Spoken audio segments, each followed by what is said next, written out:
Hi guys, it's Katie Cakes here. I have been gone for a while because I hurt my back really bad, and I wasn't really able to do anything. Like, I couldn't even read. I feel better now, so that's good. Hopefully nothing else happens.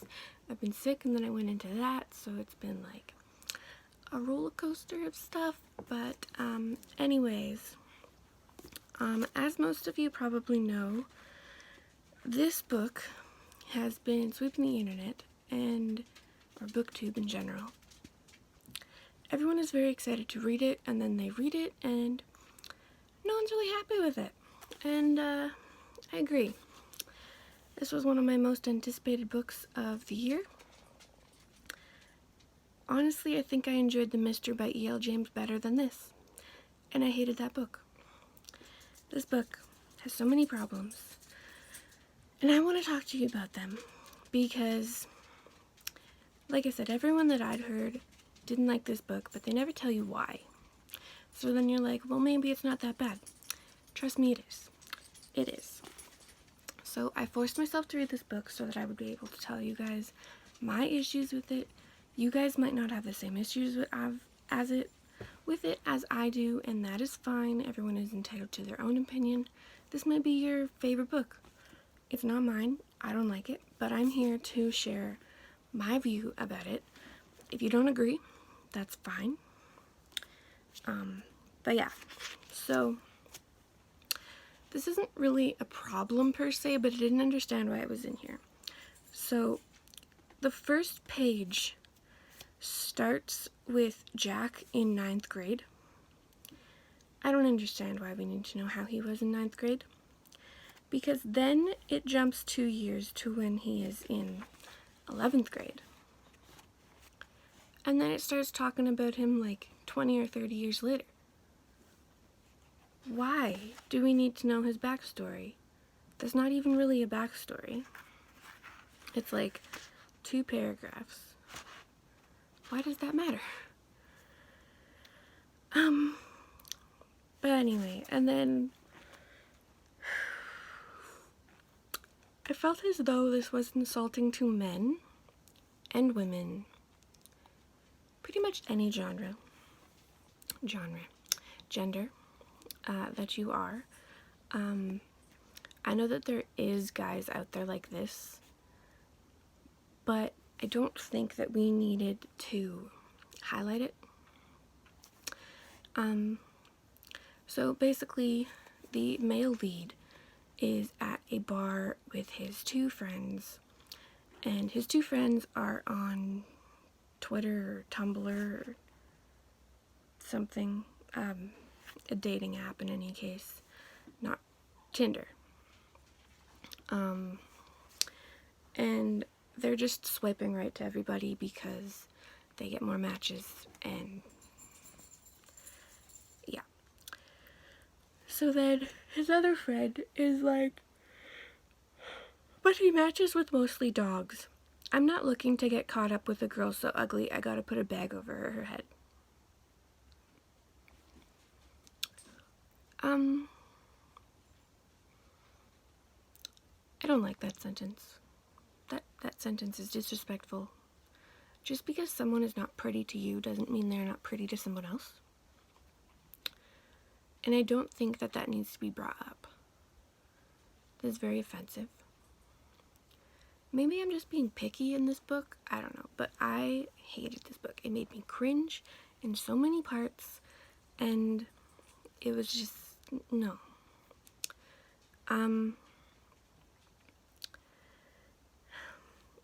And then his other friend is like, yeah, you'll eat your words when you're forced to swim in the water of Tinder.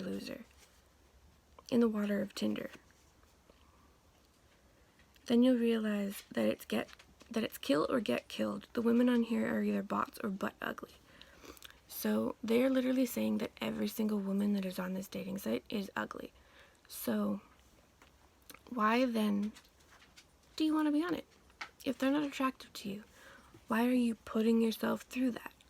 Maybe just wait until you actually meet a woman. I understand that this is a book, but it just has so many problems, and yeah. But anyway, the male, or the female lead is standing behind the two males and decides to butt into the conversation and says, "What the hell is your problem?" And then the male lead was like, "I didn't say anything." So then she's like, "Well then, keep yourself busy sucking a bag of dicks while I disembowel your two friends here." Does anyone actually start a conversation like that? I mean, I know bitches. I have never seen any of them do that. Heard of them do that. I mean, that is extreme. So, I mean, that's my first impression of the female lead, and I hate her. I hate her. And then for some reason she gets very offensive about the fact that she tells the male lead that she is a event planner, and he's like, "Oh, so you spent all day with Bridezilla?" And then she's like, "That's a dumb, sexist thing to say when I'm already pissed." Like, most people that don't know what event planners do or like how much they do, most people understand that most people hire event planners for weddings. Yes, there's other things, birthday parties, anniversary parties, you name it, but I don't think it's something that you need to jump down somebody's throat over. And then he proceeds to side with his asshole friends. And he says, "No, I don't think that way. My friends are assholes, but I think those apps make it easy to be." Which I agree with, in a sense. But then why are they there? Why do we need those?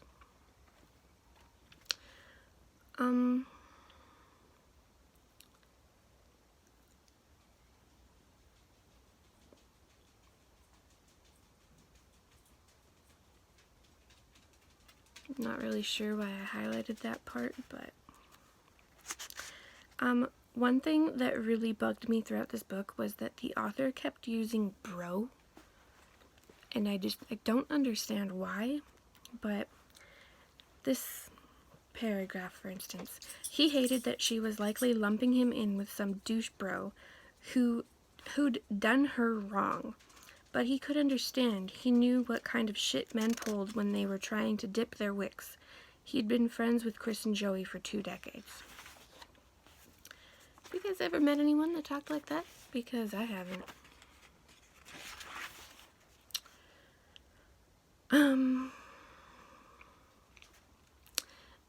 The text of her phone, which she clutched to the back of his head, made her pull back. Still, her gaze was hazy, bewildered. Looking as though he'd stolen her puppy, Jack was much more interested in her kitty. Finding out how it tasted, he groaned, imagining how she'd look at him after he spent time between her thighs. I mean, this is just how cringy this book is. She hadn't bothered to explain that her philosophy, "If I lick it, it's mine," worked just fine for feminism.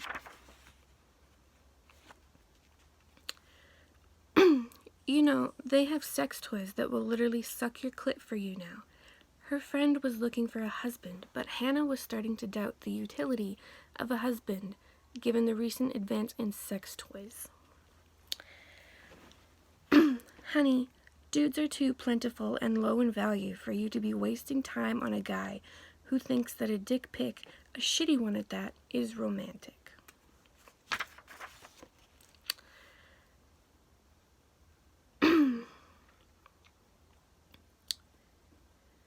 Hannah laughed, but decided that she definitely wouldn't tell Sasha about the texts.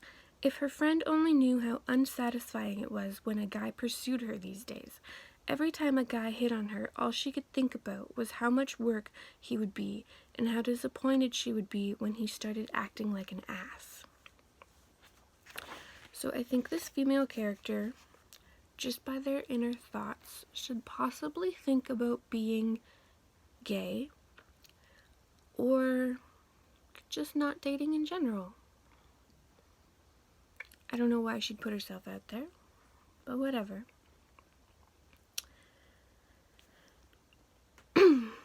As she turned around for Sasha to zip her up, she said, "I can't afford to think about how it feels.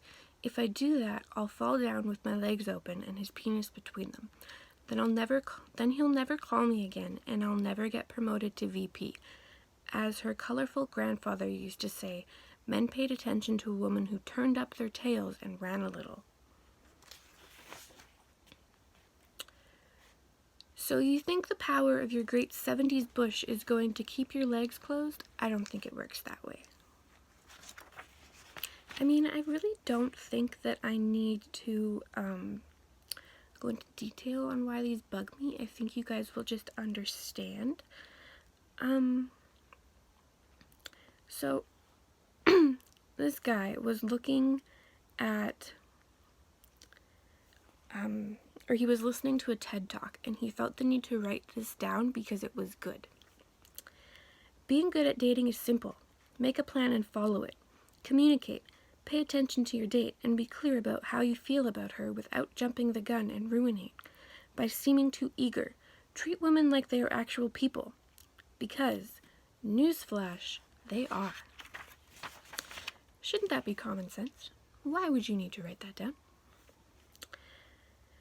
This isn't about showing her his heart. This was about charming her enough to swing her along for 2 weeks or 5,000 words, whichever came first. So this book was supposed to be a gender-bent How to Lose a Guy in 10 Days. It's not.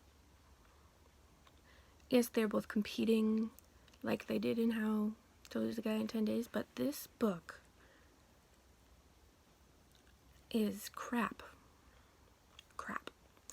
And literally, I think they say "not the kind of girl you marry" in this book about 10 times.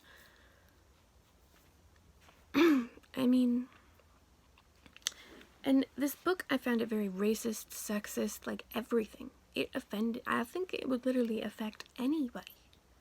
Like, ugh. White people tended to be curious about her race and then ignore the fact that she was half black until it became inconvenient for them. For the white guys she dated, it usually became inconvenient around the time that it seemed natural to date exclusively to introduce her to her parents. I'm not racist. I don't care if you're white, black, Chinese, brown. I don't care. You're a person. That's how I'm going to treat you. You're a person. We're all equal. So, why?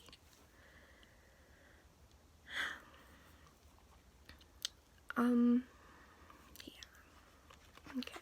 Let's see. Where's my next book? You want to make him think as much of sex as possible, but not give him the sex, so that he has to keep calling you. If he thinks he can get to the sex, and to get him to think of sex, you need to be as close to naked as possible. Some of these sentences just literally don't even make any sense.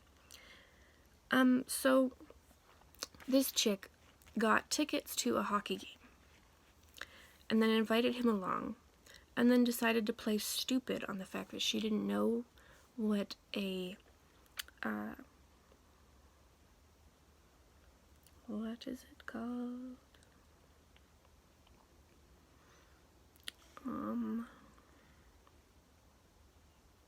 I lost what it was called.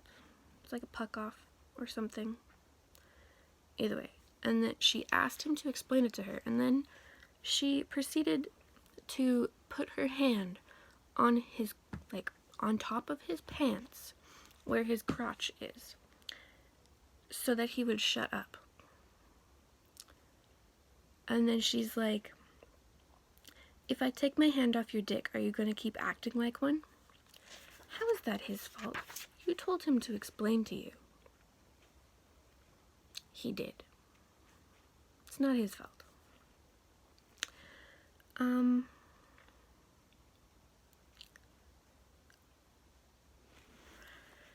As she rode down to a working-class, mostly Irish-American South Side neighborhood she'd never been to, Hannah couldn't figure out why Jack Nolan wanted her to meet his whole family.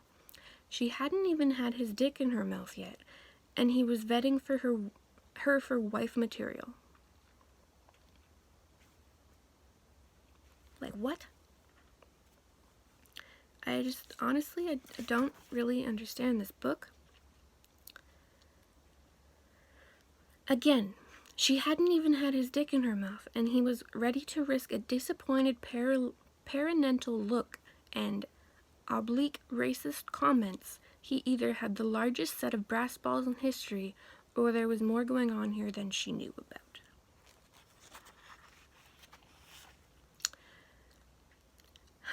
So this was one part of the book that I actually liked.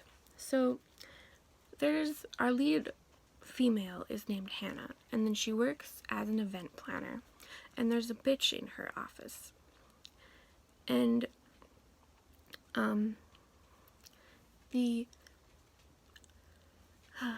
Hannah looks at her and goes, "Don't you ever get tired of being such an underhanded bitch?" And then the office bitch looks at her and goes, "Don't you?" My thoughts exactly. That's one part of the book, the only part of the book that I actually enjoyed.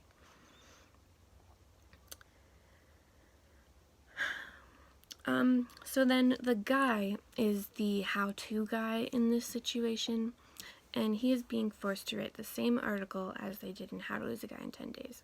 So, How to Lose a Girl. And then he confronts his boss and says, "I don't want to do this anymore. I want to see where this goes. This is the only girl I've ever, thought this way about." And his boss goes, "Well, if you don't finish it, I'm firing you."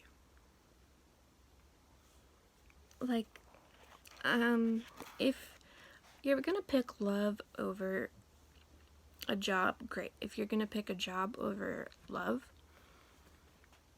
be prepared to be alone. I mean,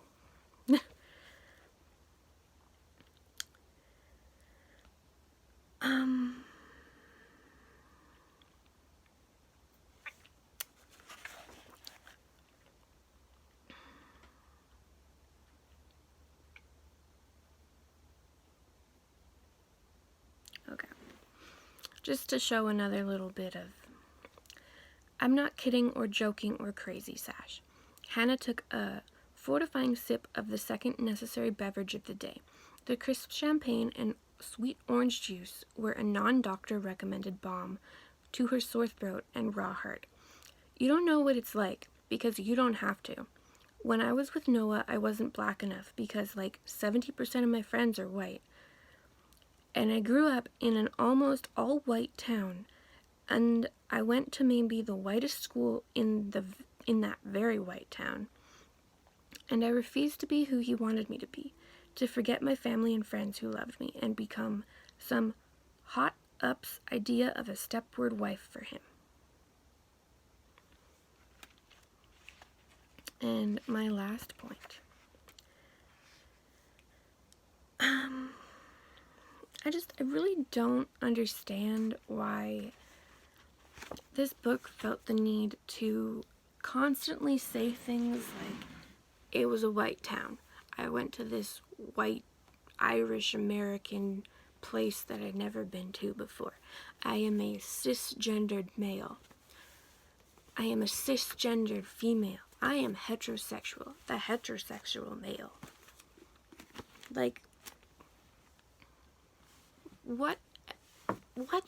Whatever happened to I am a female? Let me tell you, I didn't know what cisgendered female meant, so I looked it up. It is literally just identifying as what you were born. Why then can we not just say female? I don't understand. So anyway, I have to go to work, and I'm returning this book to the store because I'm never going to read it again. I hated it. I just wanted to warn you guys, because I wish that I literally would have been warned exactly like I just did for you guys, because then I never would have picked it up. Because then I would have already known how horrible it was. The writing, the story in general, I was so excited for this book because I love How to Lose a Guy in 10 Days, but that was a monstrosity.